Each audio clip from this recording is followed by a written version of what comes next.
Essay number 89, The Philosophy of Non-Resistance, the difference between going with the flow and becoming a doormat. You've heard it 1,000 times. Just go with the flow. Let go and let God. Stop resisting and everything will work out. And you tried it. You really did. You stopped fighting, you stopped pushing, you surrendered. And what happened? People walked all over you. Life got worse, not better. You felt weak, not enlightened. So you concluded what most people conclude. All this spiritual stuff is bullshit. It's for people who don't want to take responsibility. It's for people who are too lazy to fight for what they want. It's passive, it's weak, and it doesn't work in the real world. But here's what actually happened. You misunderstood what non-resistance means. And you're not alone. Almost everyone in the West gets this wrong. When the Zen Renaissance hit America in the 1950s, largely thanks to people like Alan Watts, something beautiful happened. Ancient Eastern wisdom started spreading through Western culture. Meditation went mainstream. Yoga studios popped up everywhere. Suddenly, everyone was talking about mindfulness and presence and letting go. But something got lost in translation, something crucial, something that completely changes what these teachings actually mean. We took these spiritual concepts and interpreted them through our Western ego-driven lens. We tried to understand egolessness through the ego. We tried to practice surrender through control. We tried to let go while still holding on. It's like trying to understand water by analyzing fire. You're using the wrong tool for the job.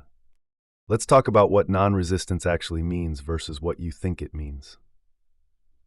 You think non-resistance means being passive. It doesn't. You think it means letting people treat you badly. It doesn't. You think it means giving up on your goals and dreams. It absolutely doesn't. Non-resistance, as the Taoists originally conceived it, is about understanding that suffering comes from our attachment to outcomes and our resistance to what is. When you desperately need something to happen, and it doesn't, you suffer. When you desperately need something not to happen, and it does, you suffer. The suffering isn't in the event, it's in the resistance to the event. But here's where we get it wrong. We think the solution is to just give up, to stop caring, to let whatever happens happen, to become a doormat that life and other people can walk all over. That's not non-resistance, that's nihilism, that's depression, that's learned helplessness dressed up in spiritual clothing. Real non-resistance is much more sophisticated than that. It's about recognizing what you can control and what you can't, and then putting your energy only where it can actually make a difference. Think of it like sailing. You can't control the wind, you can't control the waves, you can't control the weather, but you can control your sail, you can control your rudder, you can control how you navigate the conditions you're given. A good sailor doesn't fight the wind, they don't rage against storms, but they also don't just drop their sails and drift wherever the current takes them. They work with the forces of nature, not against them, but they're still actively sailing, they're still choosing their direction, they're still exerting effort. That's non-resistance. It's not giving up control, it's being wise about how you use control. But we don't get this because we're interpreting everything through the ego, and the ego only understands extremes. Either you're in total control, or you're totally out of control. Either you're fighting or you're giving up. Either you're winning or you're losing. The ego can't comprehend the middle path. It can't understand that you can be active and accepting simultaneously, that you can have goals and be unattached to outcomes, that you can care deeply and hold lightly. So when we hear let go, our ego interprets it as give up. When we hear surrender, our ego hears lose. When we hear non-resistance, our ego hears be weak. And then we try to practice these teachings from that misunderstanding, and of course it doesn't work. Of course we end up feeling like doormats. We're not practicing non-resistance, we're practicing ego-driven passivity. Here's another thing we get wrong. We think the ego is bad. We think spiritual growth means destroying the ego. We think enlightenment means having no ego at all. That's not what Eastern philosophy teaches. That's a Western misinterpretation. The ego isn't bad. The ego is necessary. It's what allows you to function in the world. It's what remembers your name, pays your bills, and stops you from walking into traffic. You need your ego. The problem isn't having an ego. The problem is being ruled by it. The problem is thinking you are your ego instead of recognizing that you have an ego. It's like having a guard dog. A guard dog is useful. It protects your house. It alerts you to danger. But if the guard dog is making all the decisions, if it's attacking everything that moves, if it's running your life, that's a problem. You don't need to kill the guard dog. You need to train it. You need to be its master, not its servant. That's what real spiritual practice is about. Not destroying the ego, but putting it in its proper place.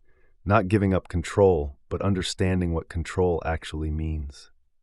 Real non-resistance looks like this. Someone insults you. Non-resistance doesn't mean you just take it. It means you don't let their words control your emotional state. You might respond, you might set a boundary, you might walk away, but you're choosing your response, not reacting from triggered emotion. You lose your job. Non-resistance doesn't mean you don't look for another one. It means you accept that the job is gone instead of spending months in denial or rage. You take action from acceptance, not from resistance. A relationship ends.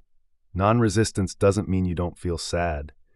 It means you let yourself feel the sadness without trying to push it away or hold on to it. You let it flow through you like weather, knowing it will pass.